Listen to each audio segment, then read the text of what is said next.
Great, thanks. Well, welcome everyone to session 2. Today we had our first session on Monday on open community-led peer review through preprints. And we'll go through a little bit of a summary of what we discussed then, but thank you for joining today. As Lamis and Emmanuel just said, we are recording this call so that you'll have access to it as a future reference. This will be made available to all trainees as part of this workshop and the workshop organisers, but we will not share this publicly without your consent.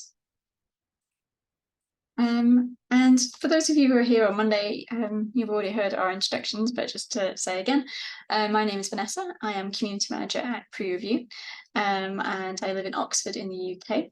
And I have been at PREreview now for about 18 months or so, but I've worked in scholarly open science and scholarly research for about 10 years now. And with me today is also my colleague Daniela. You want to say hello? Hello, everyone. Nice to see you all again. And if you're new, welcome. My name is Daniela. I have a background in neuroscience. I was born and grew up in Italy.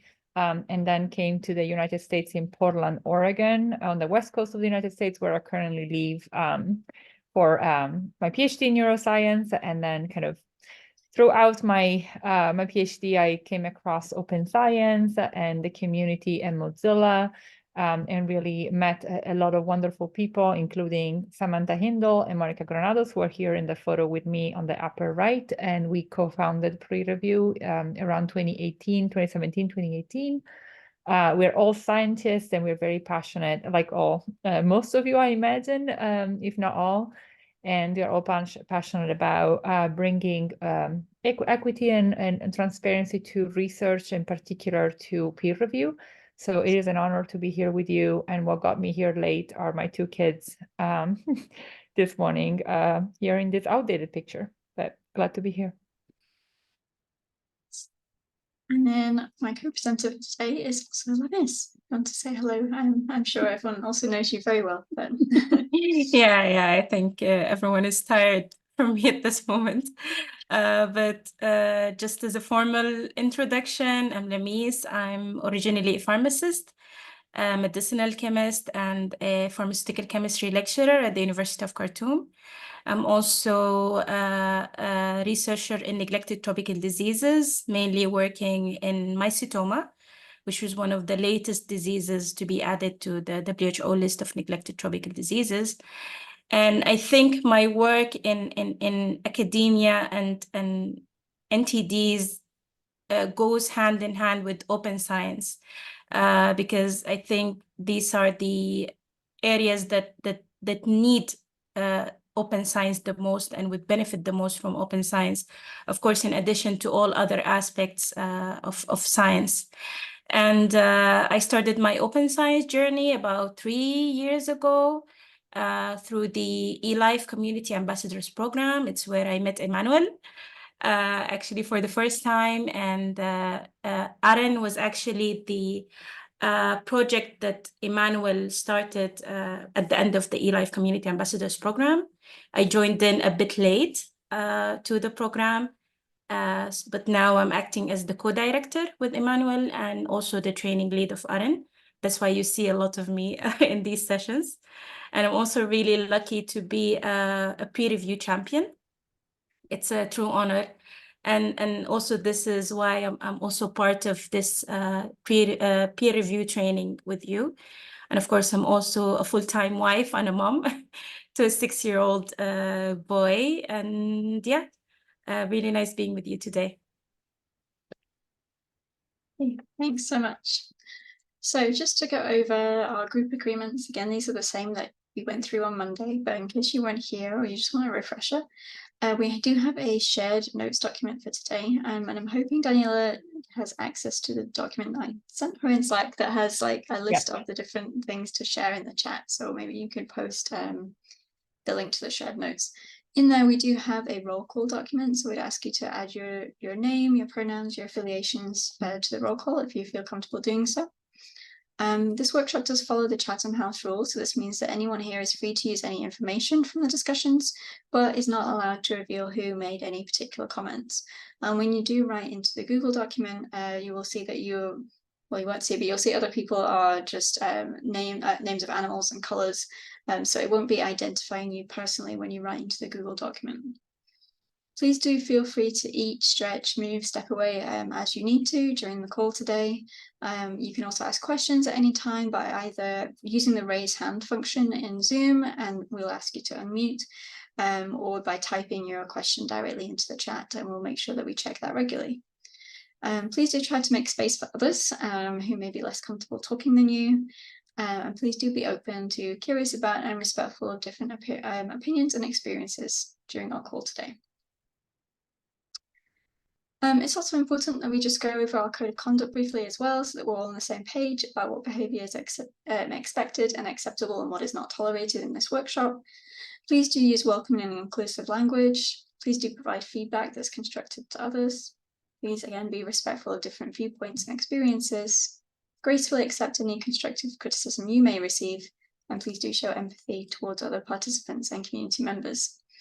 If you feel uncomfortable or unwelcome at any point during today's workshop, you can always either send myself, Daniela, or Lamis, or Emmanuel a direct message. You can always send an email to report@PREreview.org, or if you would like to submit a report anonymously, there's an optionally anonymous code of conduct incident report form there as well, which is linked in the slide, and also it's going to be shared in the chat.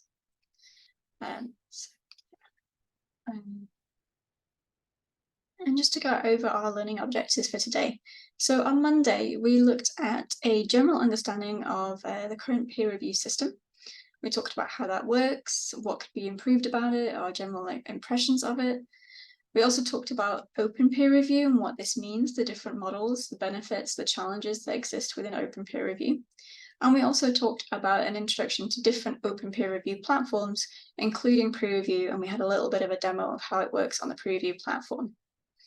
Today, we're going to be looking more at understanding how systems of oppression manifest in peer review, so tackling issues of bias and how they arise during the peer review process, as well as looking at ways in which we can mitigate this. So we'll go through an exercise together where we explore different biases and look at how we can mitigate the impact of that when writing a manuscript review. So I'm going to pass over now to Lamis, who's going to take us through the first section of our workshop. And I'll just pause briefly to just ask if there are any questions before we get started.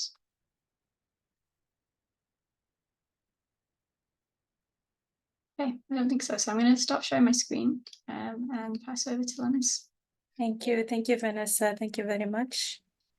Okay, so I'll share my screen. I hope that you guys could see it. You can see it? Yes, it's great. Thank you. Okay, great. Okay. Yes, So thank you guys very much. So we actually wanted to start today's training by giving you some feedback of the responses that we got from the pre-training survey that you kindly filled. So one of the questions that were in the survey was that how many manuscript reviews have you written? So it asked like how many peer reviews basically you've done. And this was the distribution of the responses. So as you can see that more than half of the participants have written less than 5 peer reviews in their lifetime. And this, I think, is perfectly explainable because I think more than 50% of our trainees are early career researchers. And this also goes hand in hand with the this graph that was shown in the previous session, which actually reveals that a great number of early career researchers, or the greatest numbers of early career researchers, don't really do independent peer reviewing. So this means that us at this training are sort of within the normal distribution of what's happening in the world, if you could say, depending on this eLife article. But then comes the question of why. Why are early career researchers not engaged that much in peer review? And I think we could think of some reasons. One of them is the lack of confidence.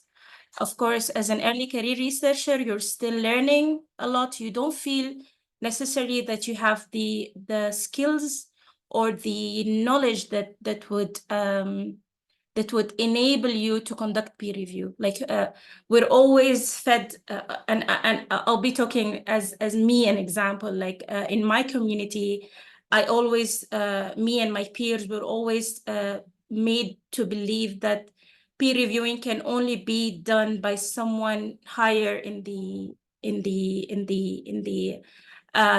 experience, like those professors, I don't know, like the head of departments, those people that are high up. So this is something that we've always been led to believe. So there is this lack of confidence for early career researchers. And there's also the unfamiliarity with the process. Sorry for the pronunciation. But we don't really know what goes on behind the closed doors that we've talked about many times in the journal industry. Like from the moment that we submit a manuscript until it's published, like what happens is always in the dark. So we're not really familiar with the process. So maybe as early career researchers, we don't feel that we could contribute in peer review. One other thing is the lack of recognition. Like even if we do participate in peer review, this is often not recognized and not acknowledged. And this has also been talked about in slides in the previous training, is that there are some early career researchers that do participate in peer review, but then they are not acknowledged. They're in the shadows. They're like ghosts. So then maybe us as early career researcher would feel like if it's something that I cannot get recognized for, then why should I participate in it? Also, there's the issue of lack of mentorship and guidance. We don't really like, I think all of us or most of us have been through training on research methodology, on how to publish, but there has been very limited training on how to peer review. So there's this lack of mentorship and guidance in the process.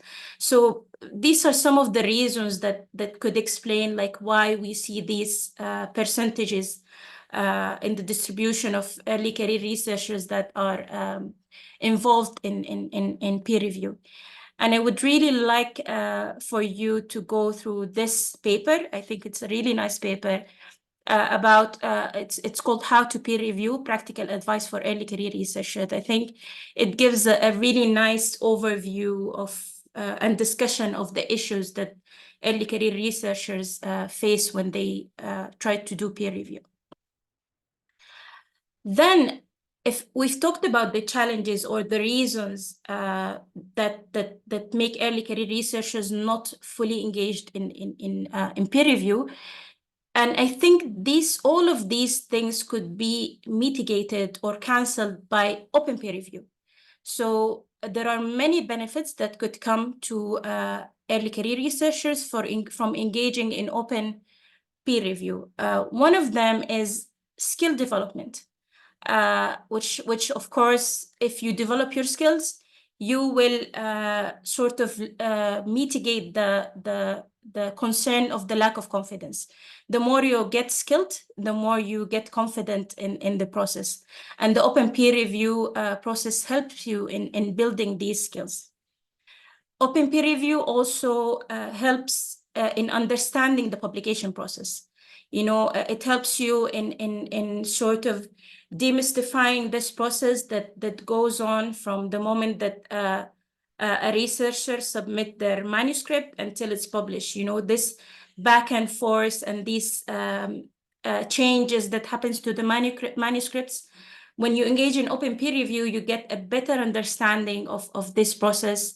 So it becomes more familiar. And this is not just important for you to become a good peer reviewer, but it's important for you to write better manuscripts, because now you know like what the reviewers and the editors, what they like, what are the big issues for them and what may be the less important issues with them, for them. And I think we'll talk about this in the training more, about identifying big issues and small issues and how to mitigate them.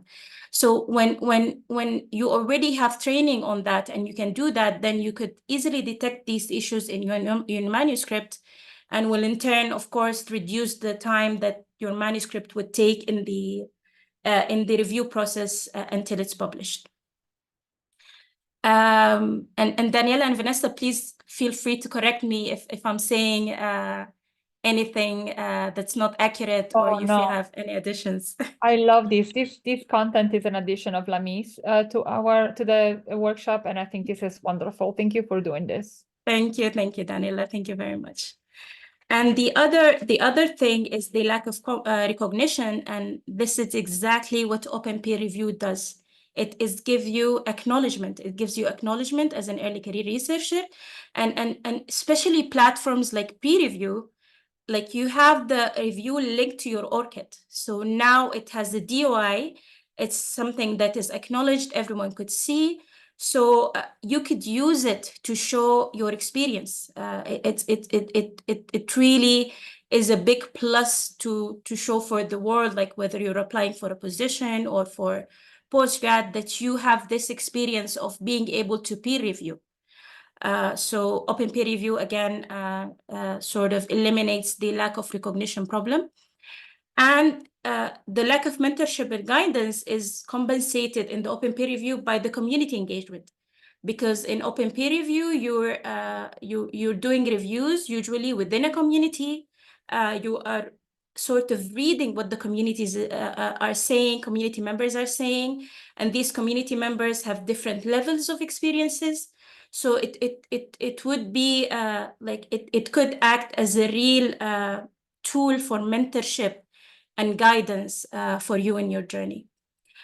So I hope that by now all of you are convinced that, especially those who've never did a peer review before, that you're convinced that this is something that you should do, and this is something that will greatly help your career in the future.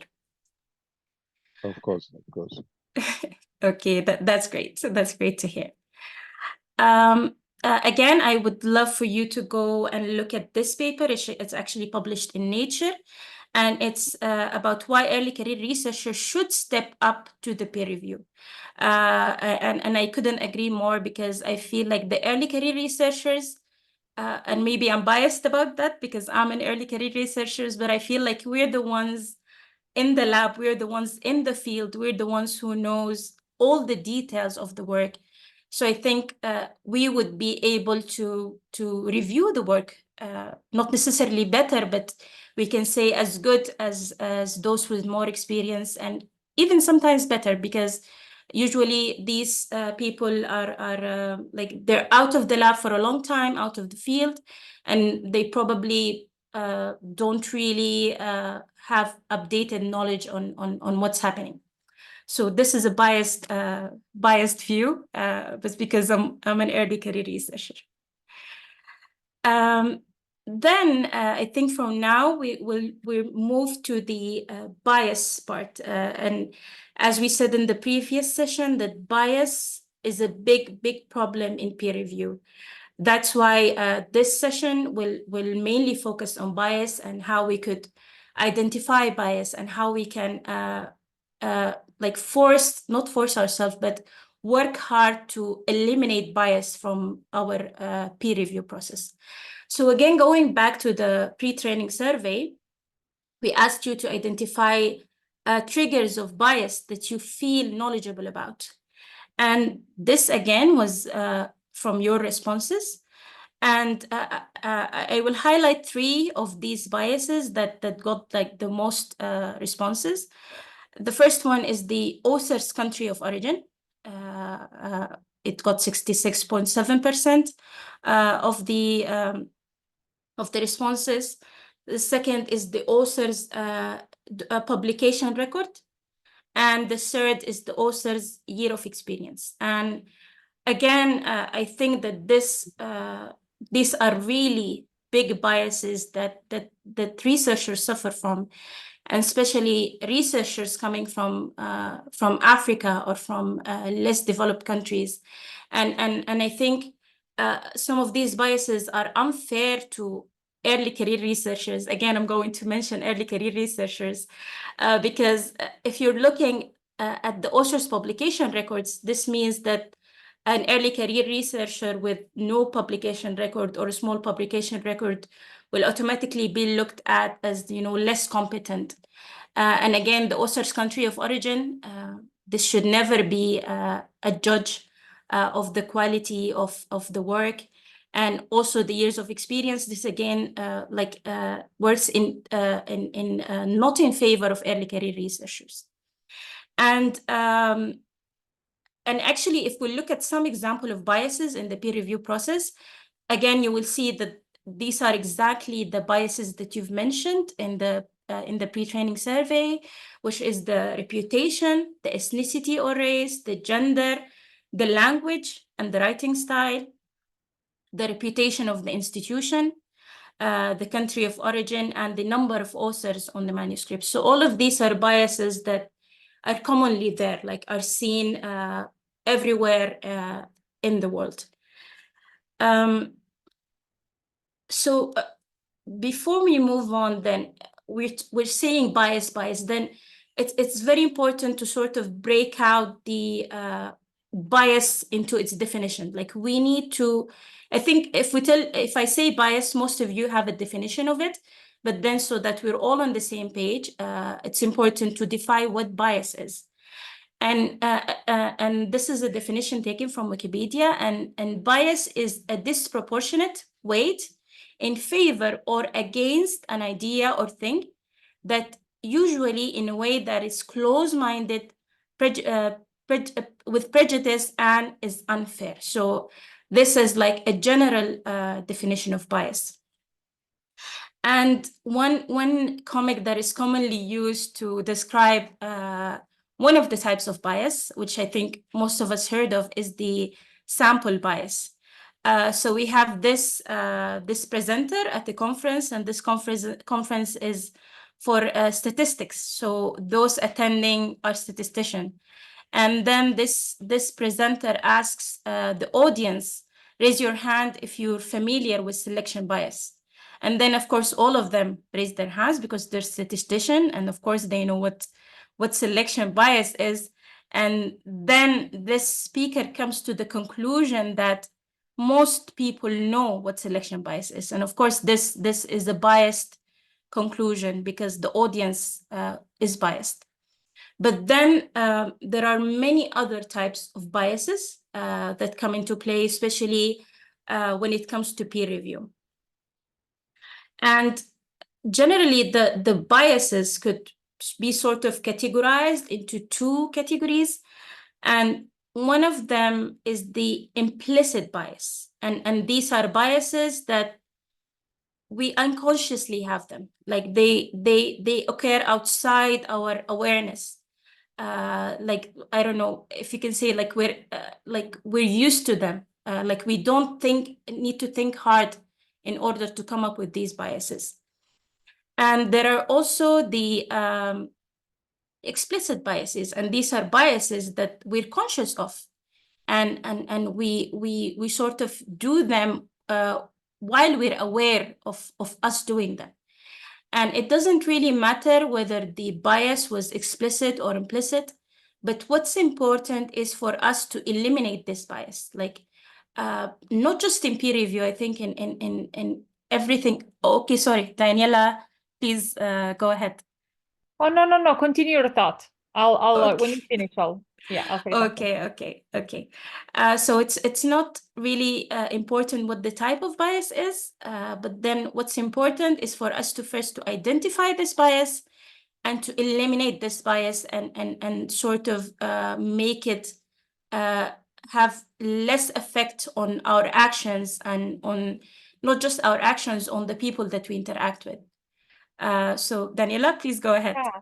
Thank you, Lamis. And it's interesting because I think I want to just like further clarify here what we mean by bringing with this slide. So a couple of things. One is that a lot of people, so as we're going to see, like bias is everywhere, right? We all grow up in a society that has historically brought us to think in a way that is not but possibly it's not fair, and it's like just more due to our perception of reality, and we'll see more about that. So eliminating, and this is something that we actually change in the way that we talk about this through the years, because really eliminating bias is going to be really, really hard and possibly a goal that is not achievable, and it may feel overwhelming. Also because a lot of these biases that we have are implicit. Like it's not like that we can't it's easy for us to access, but like we actually don't know, we are not aware of having that. And so when we talk about bias, we this is something we're still learning with people that are really, you know, studying oppression. The goal of eliminating might be too much, but I think that the goal is to bring these biases, to think hard and to spend time on reflecting on our behavior as a response to admitting the fact that we are all biased. And the fact that we can bring, if we bring awareness to these biases that we may have specifically because of the culture we grew up in, because of like our upbringing, like the, you know, the family that you may have grown up, or whatever you learned in school. If we then become aware of like, oh, and we'll see examples today, then we can mitigate the impact of that bias in our action. So I think thinking about how we can make small steps in our everyday life and the way we interact with people to mitigate bias is a much more achievable and kind of goal than really thinking about eliminating, because unfortunately eliminating biases might be really, really hard and possibly impossible. So I just wanted to bring this because it's also something that I think the way we talk about can really makes us feel different about what's achievable or not. But thank you for this, Lamis. Yes, I couldn't agree more. I think the first step is that we all have to admit that we have biases. I don't think that someone could come and say, oh, I'm not biased in any way, shape, or form. Unfortunately, these things are, as Daniela said, sort of inherently inflicted on us. So it's important for us to be able to identify this bias and admit that this is a bias. As me and Daniela said, it's important, first of all, to admit that bias is a problem, but then it's important to understand the roots and the cause that actually led to this problem. And without understanding the roots of the issue, we'll not be able to solve it. One of the things that we must understand that biases are actually rooted in what is known as systems of oppression. And these systems of oppressions are discriminatory institutions or structures or norms or policies, practices that are actually embedded in our society. And unfortunately, they are used to oppress other groups or certain groups of people within this society. And there are many examples of these systems of oppression. For example, we have racism. I think we're all familiar with that. Colonialism, patriarchy, ableism, and cisgenderism. So all of these are systems of oppression that operates. And I understand that this might seem more of a philosophical talk rather than talking about peer review, but this is how important this is for us to understand bias and the roots of bias in order to become really excellent peer reviewers. So again, these biases actually are rooted in systems of oppression, and there are many forms of system of oppressions, as we've just seen. So let's take racism as an example. So what is systemic racism? And systemic racism is actually operates either in our personal beliefs and interactions with others direct interactions with others. And it also extends to operate in how our actions shape our society. So it's a huge spectrum that racism could sort of inflict on or affect. So if we break out the systemic racism, we could see that it's broken into personal racism, and these are beliefs, values, and thoughts that we individually hold in ourselves that unfortunately support racism.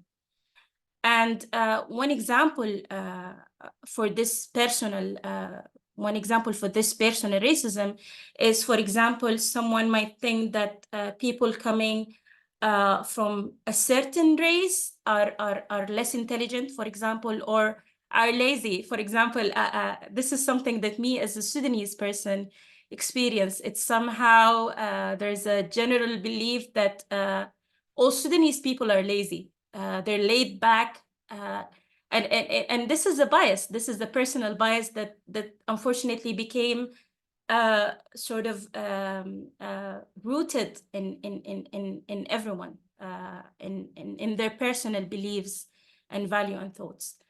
And the other thing is the interpersonal racism, and this is when racism sort of steps beyond your thoughts and you within yourself. It starts to become expressed into other individuals. So then now it's sort of taking a step further. So for example, one example is that, for example, there's a reviewer in a conference, and this reviewer like makes a comment about the accent, about an accent of some of the participants or the presenters of this conference. So this is now, it's sort of taking your racism a step forward. Like now you've expressed your racism into others, in your interactions with other individuals. And again, Daniela, Vanessa, please feel free to jump in at any moment, because I think this... Thank you for bringing examples and your personal experience. I really, really appreciate it, and you're really generous. Thank you. Thank you. Yeah, because I think these are really important concepts and sometimes difficult to talk about and explain. So this is sort of the personal side and the interaction side, but also racism could extend to institutional. So there is institutional racism, where there is discriminatory treatment policies and practices within whole organizations. And these organizations end up supporting racism or favoring one group over the other. And again, unfortunately, I think in Africa, we have it might be a lot all over the world, but like me being African and coming from an African background, unfortunately, we have that a lot. And again, I'll give an example from Sudan. For example, there are certain institutions, for example, let's say like the military or something, that certain groups are allowed to join, but other groups are not. So now this racism have jumped from being interpersonal, but to being institutional, like it's on an institutional level. Then I think the last step or semi-last step is the structural racism. And this is actually the cumulative historical and ongoing effects that systems, public policies, and institutional practices and other norms actually do to enhance racial inequalities. So again, an example of that, again, I'll take an example from Sudan, is that we see that schools that are actually in rural areas, and when these rural areas are inhabited by certain minorities in Sudan, the government don't really fund these schools. And this has systemically led to, it's becoming a vicious cycle. Like those at these rural areas don't get good education, so they wind up not being highly productive part of society, and there again, this enhances the racism against them. But this happened because like the systems that makes the structure of the society has actually was racist against them. So I hope that I was able to sort of explain this. I know it's really complicated and it's a lot to think of, but I feel it's very important for us as Africans to think about that, because we always keep looking, and I'm really sorry, Vanessa and Daniela, if you think that this is a bit out of line, but us as Africans, we think that systems of oppression are always done to us from those at the global north. But I think we have to acknowledge that these systems of oppressions, we do that within ourselves, within our African communities. So I really hope that us in this group would start to acknowledge that we've been doing that one way or another, and try our best to like work hard to alleviate that, not only in the peer review process, but in all aspects of life. And one thing that I forgot is that also the systems of oppression, like systemic racism, also have different interactions between all of these four aspects altogether. And I think Daniela wants to say something. Oh, I just want to say that thank you for that perspective. This is a heavy. We used to have a trigger warning at the beginning of the presentation. Yes. Okay, we're gonna, and somehow we dropped it, and I apologize for that. Yeah. We are, you know, these are not light topics. These are hard. It racism, as you said, Lamis, like impacts life of people, and it's like colonialism. Your continent has like, and continues to experience the new colonialism through everything, and it is in science as well. And I think that, as you said, like I think this history and colonialists have done a great job at making everybody think in one way, even the people. And this, you know, I can think about patriarchy, right? For like just experience myself, like, or that thinking of like, oh, I also, like, when I hold that bias when I talk about like, oh, I've seen the doctor, I immediately think the doctor is a man, even though I have like, you know, and it's so ingrained. And so it's not about us feeling guilty about what we do. It's about, I mean, it's about feeling angry first, or whatever you want to feel all the feelings, and then say, okay, I have power to do something within myself. But these are very, very triggering. And so I apologize for dropping the trigger warning. But thank you, Lamis, for taking us through this slide with such depth and such, you know, kind of care for everybody. Thank you. Yeah, I really hope that none of you got upset. I've seen like the strengths that such small group of people could do, and the change that we could do. So that's why I really wanted to mention this in detail, so that hopefully we put this in mind as we go through this training. Because to be honest, we cannot practice open science unless we are sort of detached from these biases and these systems of oppression. And I think, Daniela, you want to say something? Sorry, I wanted to do the emoji of applauding. No worries, no worries. So I think this brings me to the final slide in my part, is that systems of oppression exist where there are people. So again, this brings us back to what me and Daniela said. All of us either experience systems of oppression or inflicted systems of oppression on others. And so it's very, very important for us to be aware of that, to first of all, like, be aware of that, know that we are biased in one way or another, and to understand the causes, and then possibly find ways to solve this problem and mitigate the bias. And I think with that, I will hand it over to Vanessa. And thank you guys for listening. And again, thank you for the sorry for the heavy content. No, thank you so much, Lamis. Thank you for explaining it so well. And it's very difficult things to explain, so thank you. Thank you for all your work on that. You're welcome. So we're going to take a few minutes to just kind of reflect on everything that you've just heard. I'm sure you have lots of thoughts. And in the shared Google document, I'll share my screen briefly. You'll be able to see now. There is writing exercise number 1. So there's a couple of prompts here. We're not going to talk out loud. We're just going to take 5 or so minutes to silently write down our thoughts to these prompts. So there is generally and without sharing identifying details, have you experienced or witnessed bias and oppression in scholarly research and publication? And then the second prompt, which is it's quite long, but what ethical responsibilities do reviewers, authors, and journal editors have in addressing systemic oppression in peer review? How can we hold ourselves as individuals and institutions accountable? So these are 2 quite big questions. You can also just write down any general reflections that you might have. This is obviously optional as well, so if you don't feel comfortable doing so, that's absolutely fine. And if you want to write things in the chat, that's also absolutely fine. So we're just going to take 5 minutes of like silent time now. So I will also mute myself and then we'll be back. And if you see anything that you agree with in the notes document, you can always +1 things as well.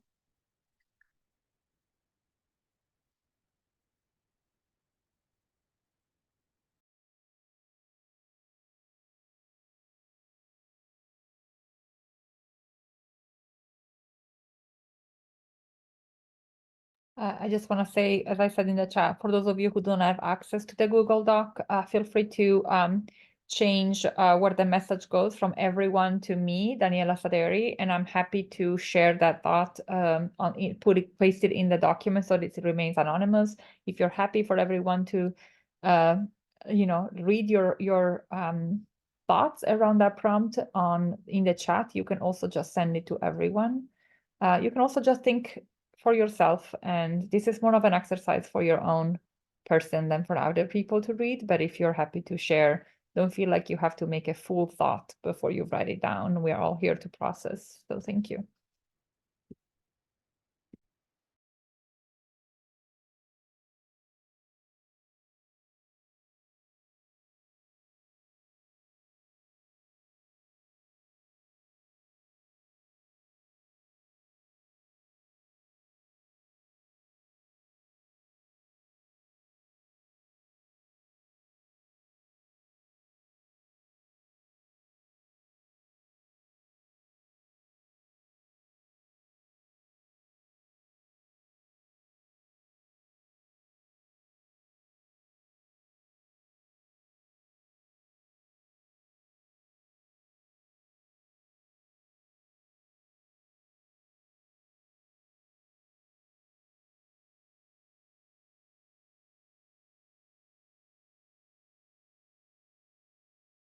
To see that.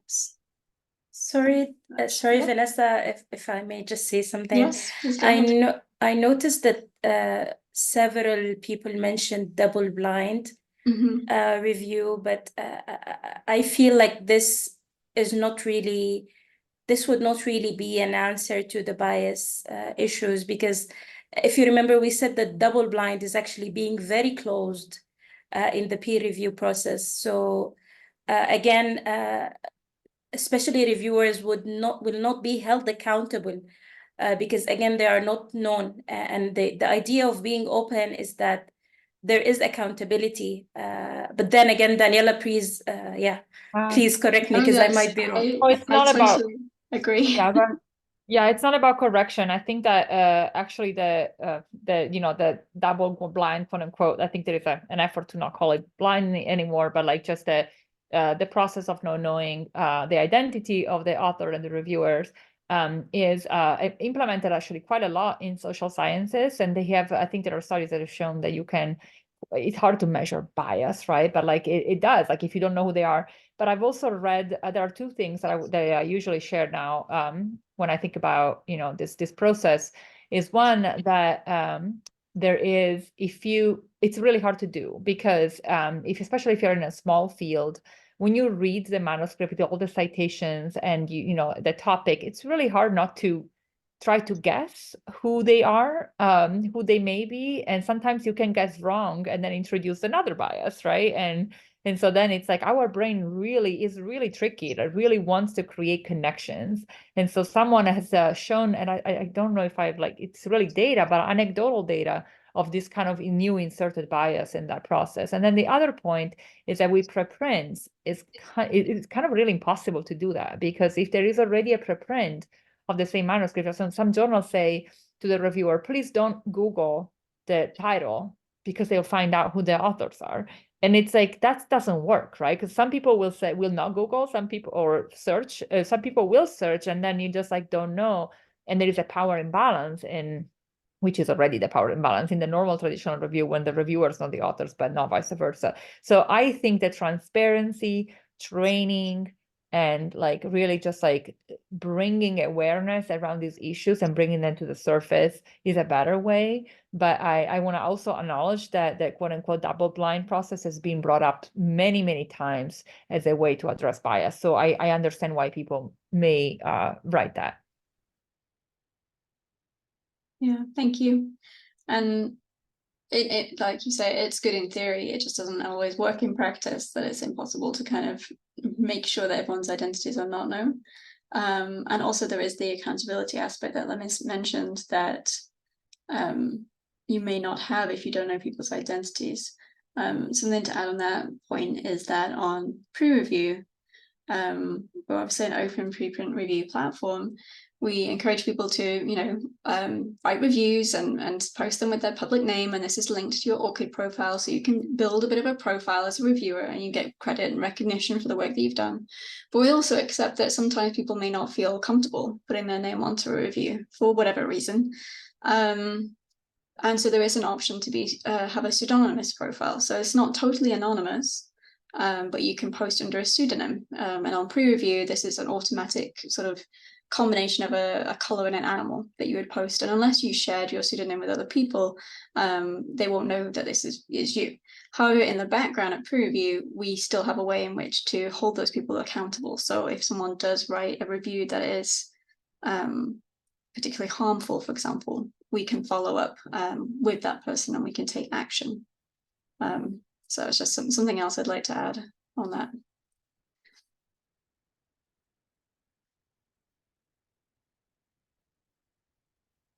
Okay, are there any other questions before we move on, or any comments generally?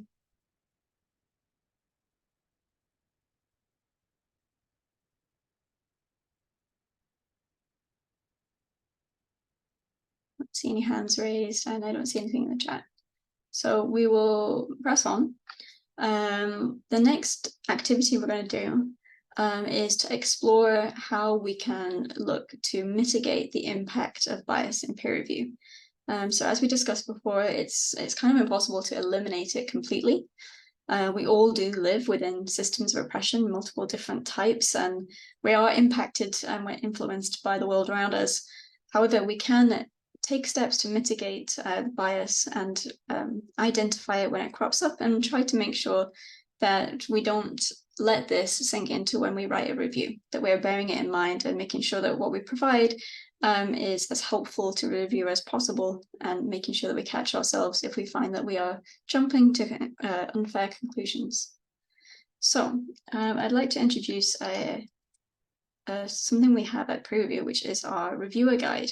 So we know that writing a review for the first time can be really challenging, and it's even more so to do it in a way that is objective, constructive, and is really truly going to help authors improve their work. And that is the main aim of when you write a peer review. So in collaboration with Dr. Antoinette Foster at PREreview, we developed this reviewer guide, and it can be helpful for someone who's just learning to peer review, or even someone who is an experienced reviewer who's looking to gain an additional perspective and learn how they can improve. It contains lots of editor's tips. It has content from the PLOS Peer Review Center. It has a space where you can keep notes and keep track of your progress. And it also breaks the review down into 6 steps that you can follow. So this includes sort of checking your biases and assumptions, gaining a conceptual understanding, identifying major and minor issues, making sure your feedback is clear, constructive, and actionable, putting it all together into a coherent narrative, before you then check over it and share it. Today, we're only going to focus on step 1 of this, which is checking biases and assumptions. But you're free to explore all the rest of it. Our resources are available on Zenodo under a CC BY 4.0 license. They're also on the PREreview website as well. And we will also go through the rest of the steps of this in level 2. So if you join us for level 2, we'll go through steps 2 to 6, and we'll also then review a paper together as part of that as well. So there we go. So in step 1, we reflect on our personal bias. And we do this using a tool from the bias reflection guide that we have, which I'm sure Daniela is going to also post in the chat for you. So this tool is to guide readers through a non-judgmental thought process of self-reflection to evaluate our own biases and how they might impact the way in which we conduct a peer review. So it uses a method called the IDEA R2 method, and it has 4 stages. So the first stage is to identify and evaluate a potential bias. Then we add to it to make it less covert, less hidden, more obvious. We reverse it to try and think of deviations from this belief, and then we rephrase the original statement, adjusting it in response to what we've learned by going through this reflection. Essentially, we just make the time to pause and think through our biases. And usually by doing this, we find gaps in our knowledge that we might need to research further, or simply we just find that our initial belief doesn't actually make sense, so we can update that. And we're going to look at how this works in practice with an example, and that will hopefully make things a bit clearer.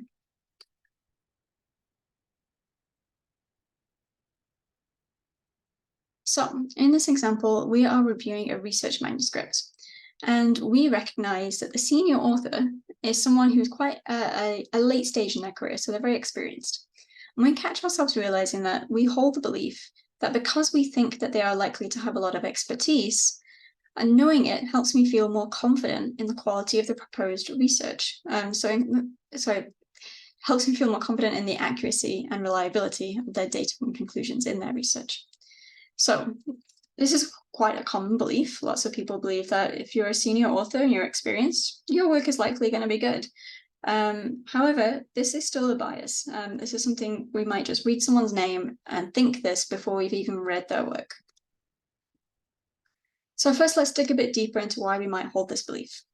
So why do the author's years of experience lead me to believe that the anticipated results and the impact of the research might be more trustworthy? So one answer might be that I know that this author is renowned in my field, so I think they probably do good science. They wouldn't let bad science come from their lab, and therefore I think this work is trustworthy. So this kind of makes sense. To further evaluate the issue, we can ask ourselves, is this logical? Is there a rationale that supports the notion that experience equals trust in the quality of the research? So their years of experience and them having gained the respect of the community may indicate that this study is likely good. So yeah, it could be logical. Now we can start to add to this thought by making it, put it in absolute terms. So we can add like an absolute word such as always or never or guarantee into the statement. So let's try it. So if I say, is this always true? Is that the author is a late stage of their career, and therefore their experience means that their research is always trustworthy, accurate, and reliable. So now how does this sit with you? So in most cases, if we make the statement really black and white, it'll make us reflect and realize that perhaps this isn't always the case. So maybe I need to step back a little. And at this point, it might make sense to reverse the original statement. So in this case, are there situations I can think of in which the years of experience would not influence the quality of this manuscript? So it might be that the senior author may not have had time to revise the work, or this might be an unfamiliar technique, so they don't have the experience with how best to analyze the data. And then finally, we can now rephrase the original statement, taking into account the reflection that we just made. So we could say that although the author's experience and recognition in the field may correlate with sound and rigorous experiments, data analysis, and conclusions, it's not something I can take for granted. There are many factors that could influence a manuscript's need for revision, and I should remember that experience does not necessarily mean that the work is not questionable or that I can be quicker at evaluating the rigor of the work. So I hope that all made sense. And before we go on to exploring a couple more examples together as a group, does anyone have any questions about that?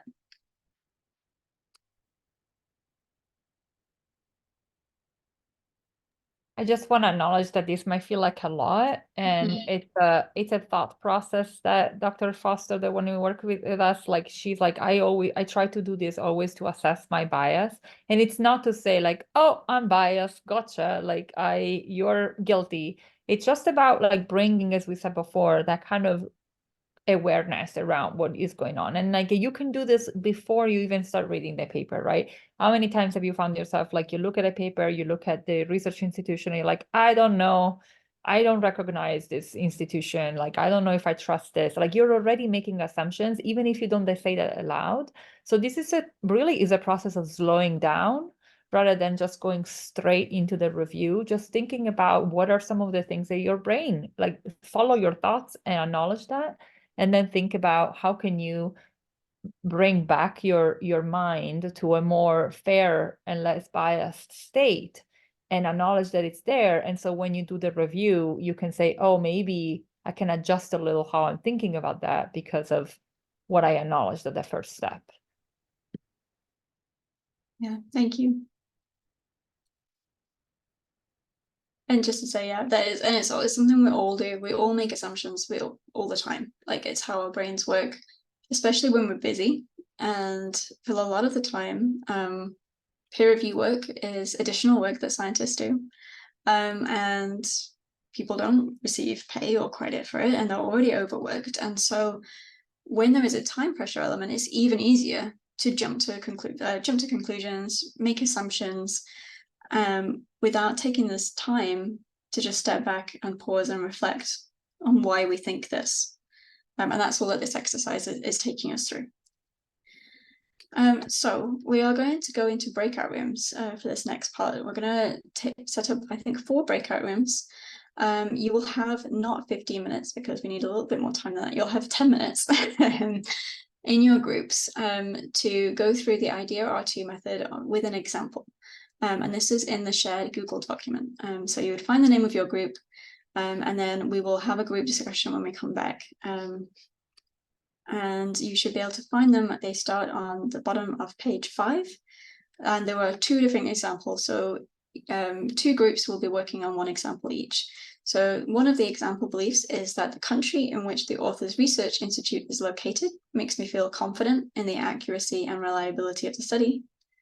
And the second example is, knowing the author's gender is female leads me to feel more critical in my review of the manuscript.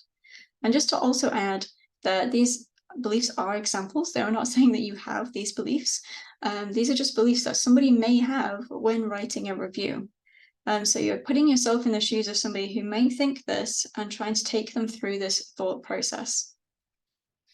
I hope that all makes sense. So I'm going to open the breakout rooms.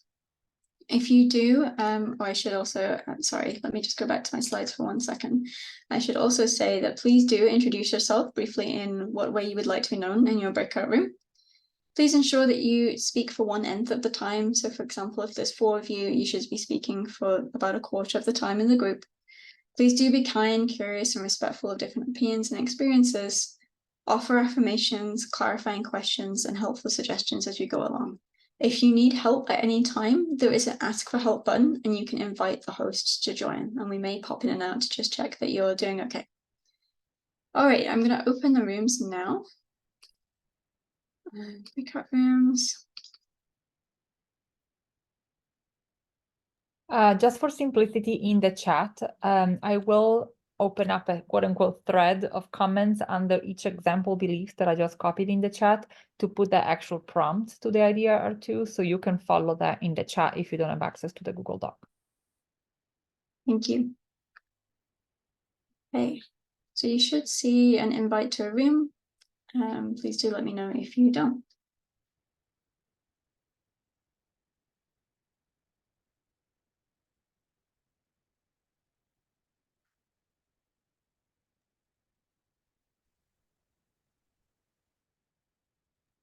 Oh, hang on. Okay, now you should see the invite. Sorry about that.